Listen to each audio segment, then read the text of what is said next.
This is CGTN, China Global Television Network.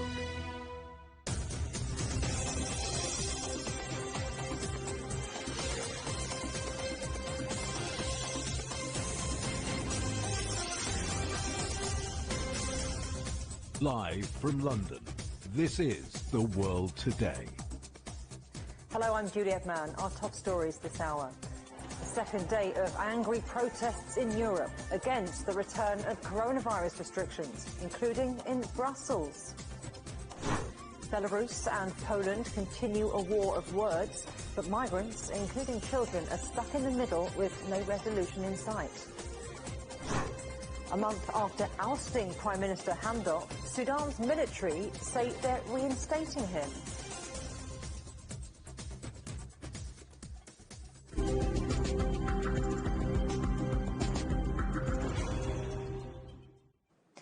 There's been more violence in the Netherlands and protests across Europe after several countries reimposed tough coronavirus restrictions.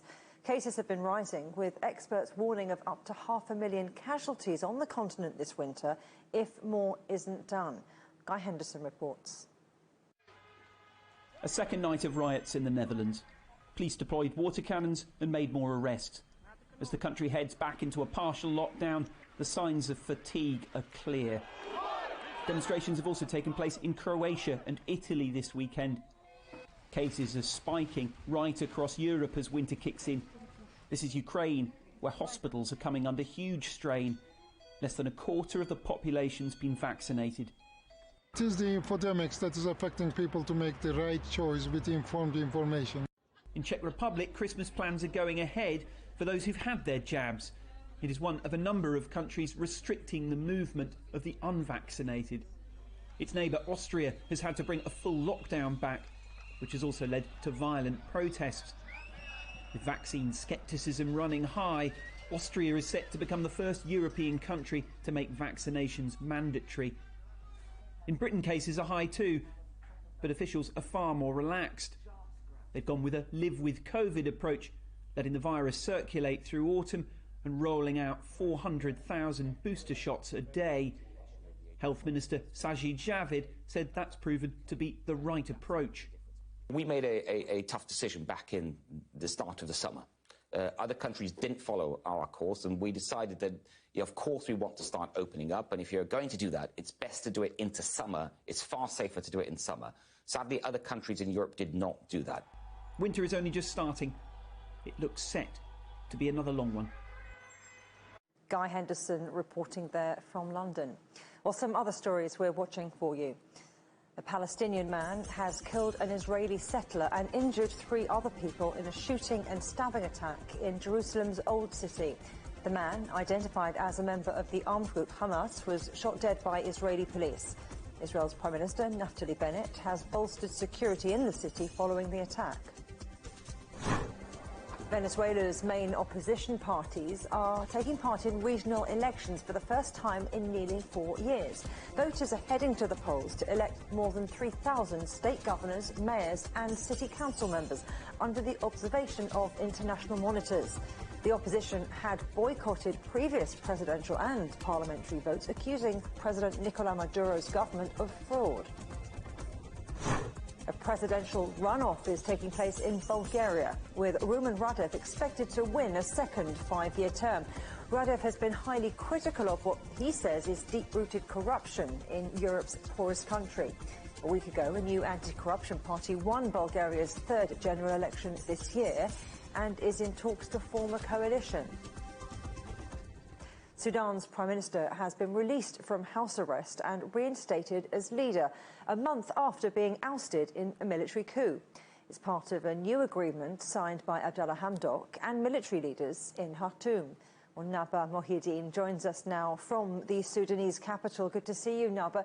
Talk us through what's happened this morning. Thank you. Sorry? I hope you can hear us, sorry. Naba. If you could just talk us through what's been happening.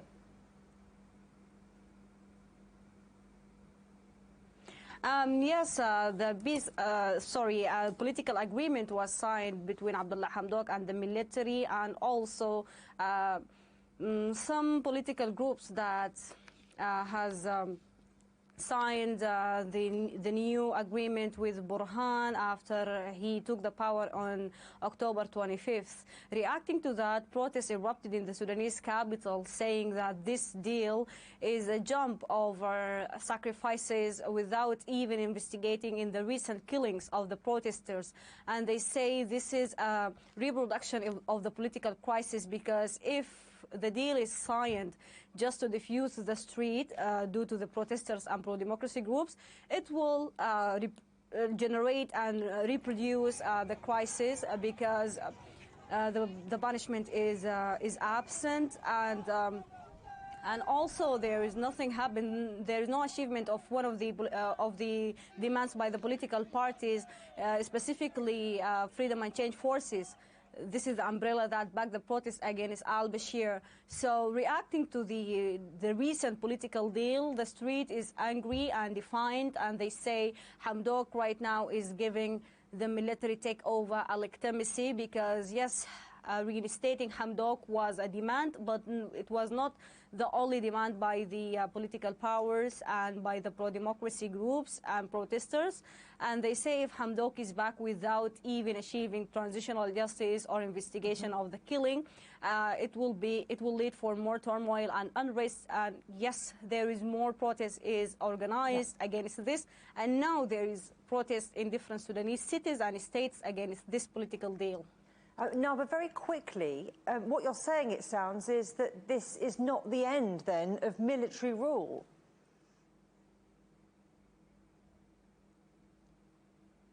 For protesters, this is not the end. This is, as I said, due to the protesters and activists and pro-democracy groups and political parties, anti-al-Bashir political parties. This is just an extension of the military rule, and this is a legitimacy and political facade for the military rule, because this is a new agreement, a power-sharing agreement between civilians and military, without even talking about investigations, without even talking about al-Bashir handover to ICC. So it's reproduction of the 2 years political scene in the country.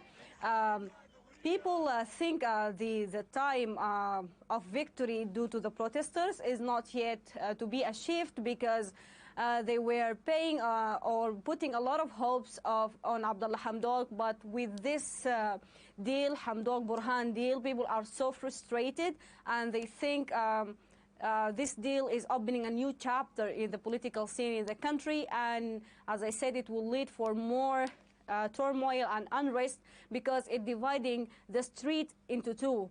People who say, okay, enough escalation and let's come into one page, and other people who think this is just an exit of the political crisis and an exit, a safe exit for the military rulers. So yes, this is not the end for most of the people, and it's just a new chapter in the political crisis in the country.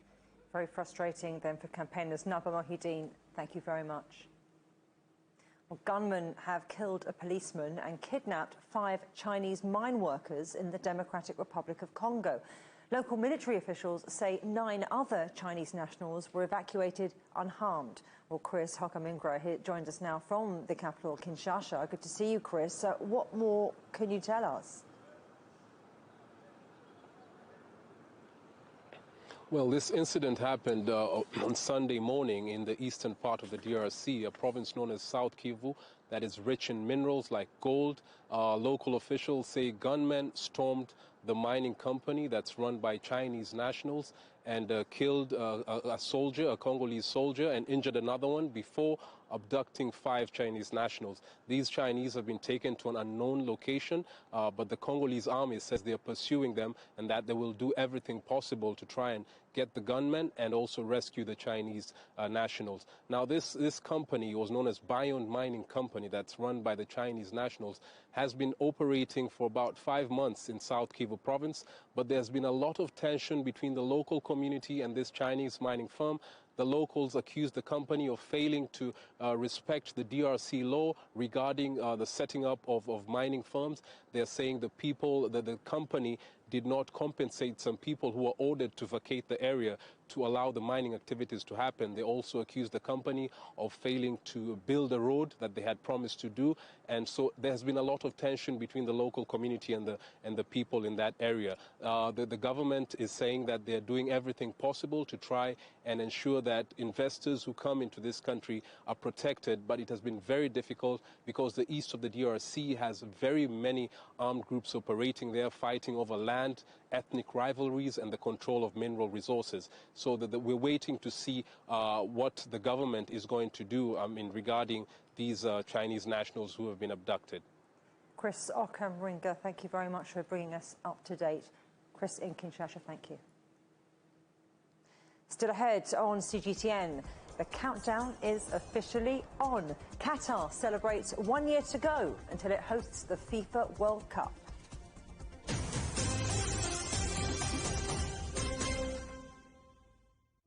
Search CGTN Europe wherever you get your podcasts to subscribe to The Agenda podcast. The Agenda with me, Stephen Cole, always gets to the heart of the story. Just subscribe today and listen now. Events have consequences. Words create impact. One more offensive in a long line of battles that's been ongoing for more... Just got to be careful here with some gunshots. Excuse us, excuse us. The world today matters for your world tomorrow. The number of casualties is growing quickly. Why, this is one of the hardest hit towns in the region. The world today, every day on CGTN. Facing the unknown is always difficult. In a world in turmoil, it's easy to lose orientation. But when the storms come, we have to see the possibilities, reinvent, find new opportunities, discover a path forward. CGTN. See the difference.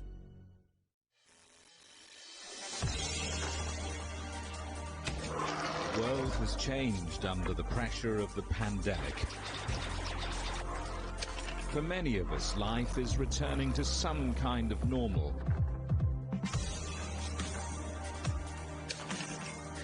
As we're adapting to changes in all of our lives, let Global Business Europe be your guide to the new normal. Join us weekdays on CGTN. This week on Razor, the Great Whale Mystery. A sustainable food of the future.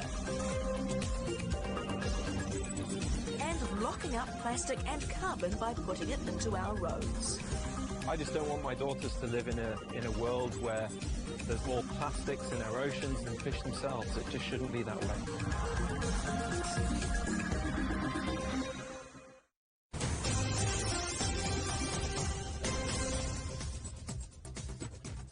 Welcome back. Reminder of our main story. A second day of angry protests in Europe against the return of coronavirus restrictions, including in Brussels. CGTN's Guy Henderson is in London. Guy, more protests taking place today in Belgium, and it seems there's another winter of restrictions ahead.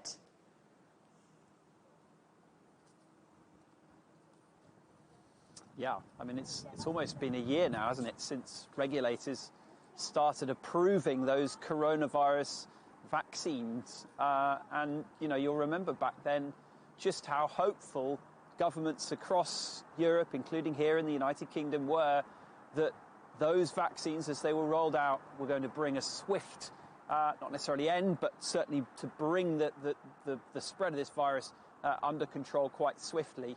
That, of course, was before the emergence of the more contagious Delta variant, and the other big challenge has been actually getting those jabs into people's arms. Vaccine take-up has been quite high here in the UK, and there is a fairly high level of immunity, but in other parts of Europe, you know, much lower rates of vaccination, and heading into the winter months, that is, as we're seeing, beginning to cause some real problems. You know, lockdowns are coming back in the case of Austria, partial lockdowns in places like the Netherlands, and that is leading to this, you know, frustration, and in some cases, protests, violent protests and arrests. Well, we heard earlier about how the UK is sticking to Plan A and that they need to still be cautious and not be complacent, but that there are no plans to lock down for now. But on the other hand, places like Austria, they've got a new lockdown and they're even making vaccinations mandatory. Where else is that happening?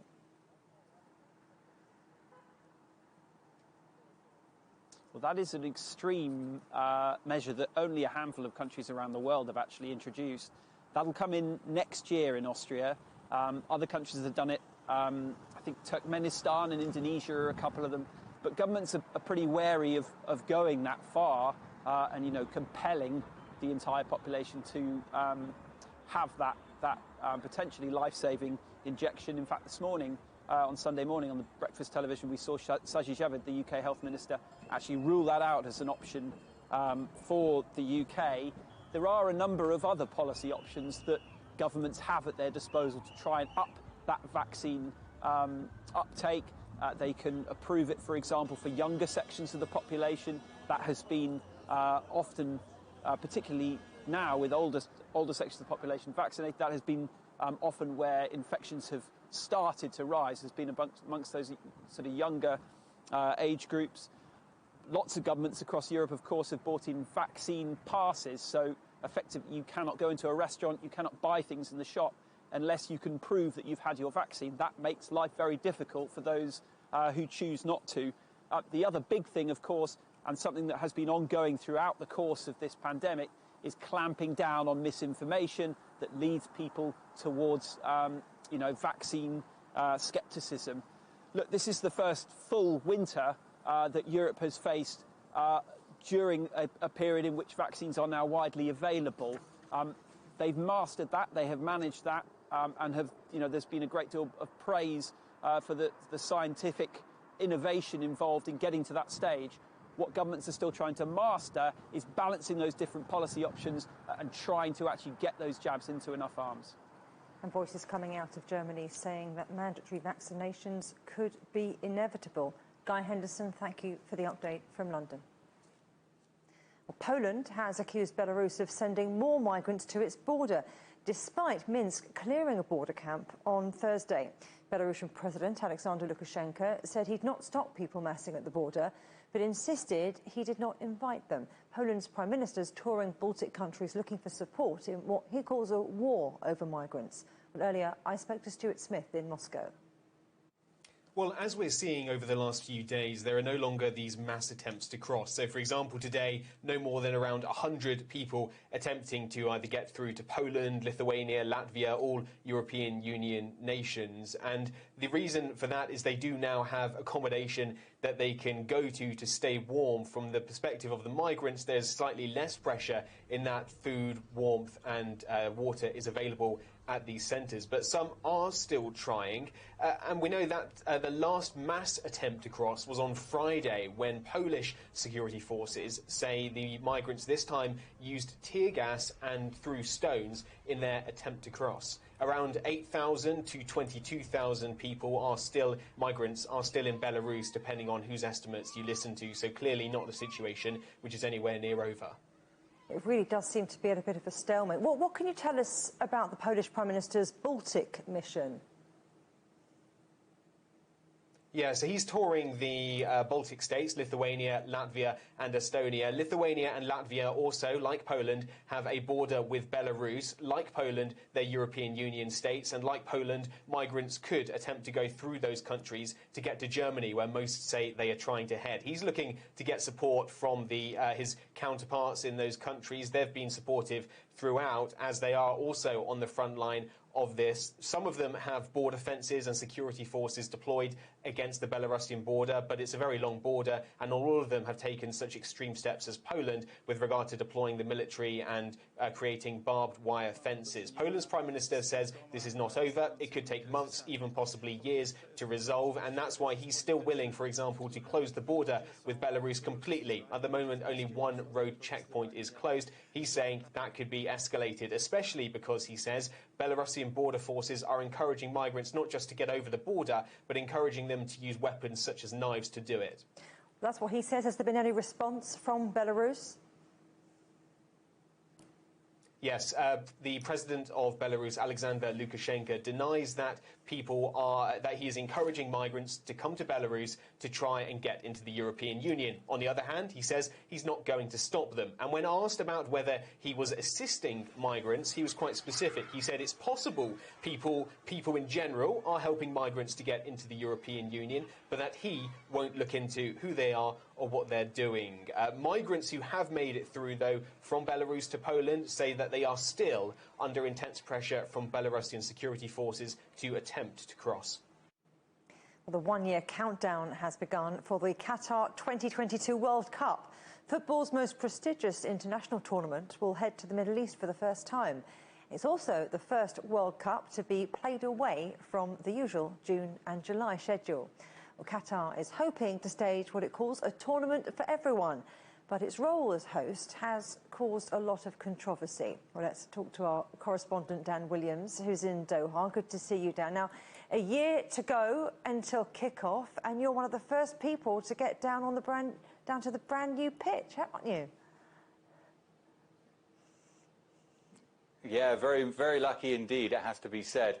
1 year to go. It has to be said that all across Qatar, all across Doha, there is significant building projects still taking place. The skyline is just covered with cranes, lots of roads still being ripped up and replaced. But it has to be said the key infrastructure is in place so far. In fact, today, organisers say all 8 stadiums are now ready. 2 of those stadiums will be inaugurated a little later this month at the FIFA Arab Cup.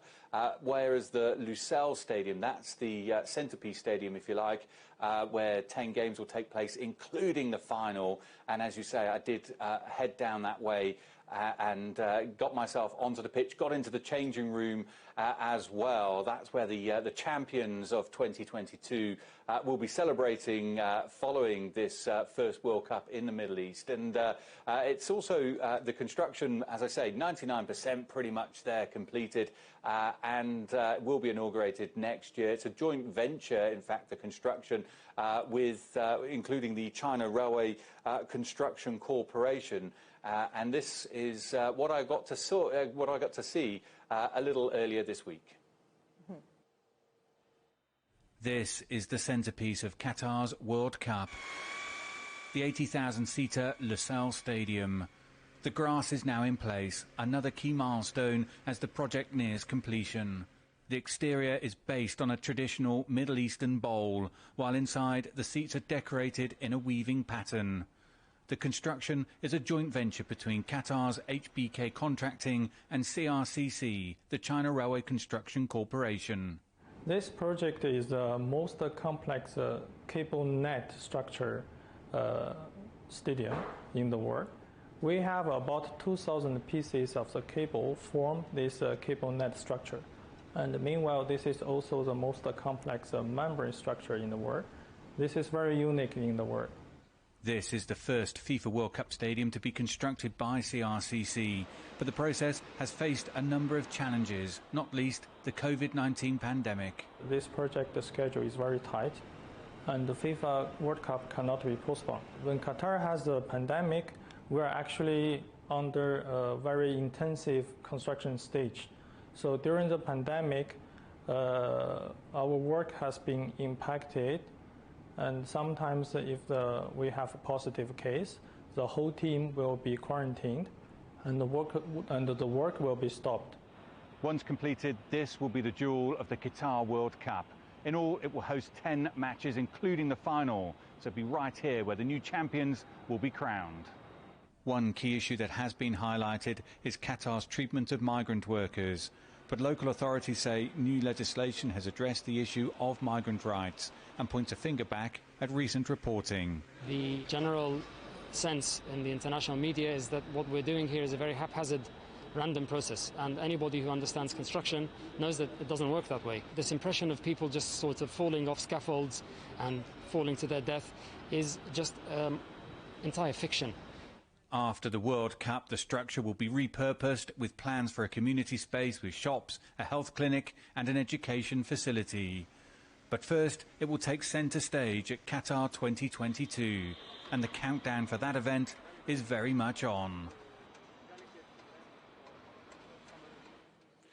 Well, a little around about an hour or so, our studied event that will mark this countdown, this one-year milestone to go until the Qatar World Cup becomes a reality. As I say, star-studied event will include the likes of the FIFA president, Gianni Infantino, but also David Beckham, we expect, will be there, as well as a number of other former players, Peter Schmeichel, Ronaldinho and Cafu and many other World Cup stars, former World Cup stars will be there. Of course, it signals that the Qatar World Cup is about to become a reality. The clock, as I said there, very much ticking towards that, and that first World Cup in the Middle East is edging ever closer.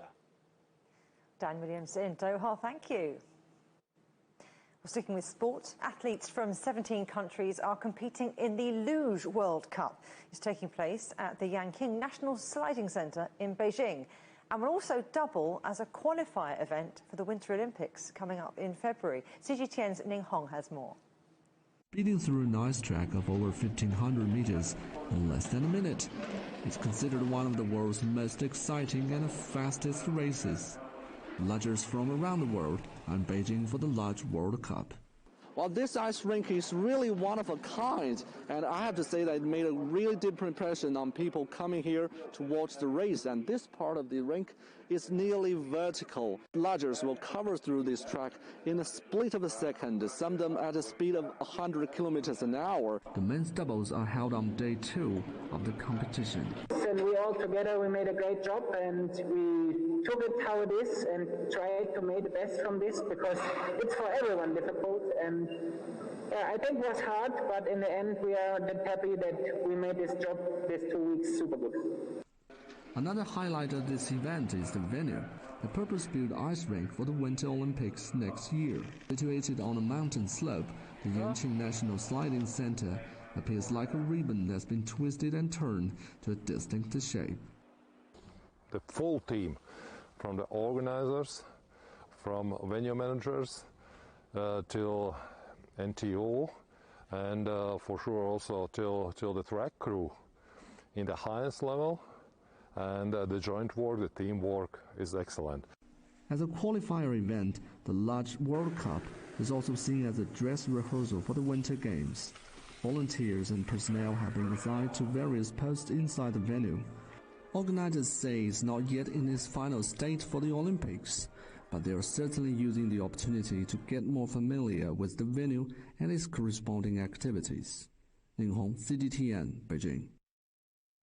I'd love to have a go at that, would you?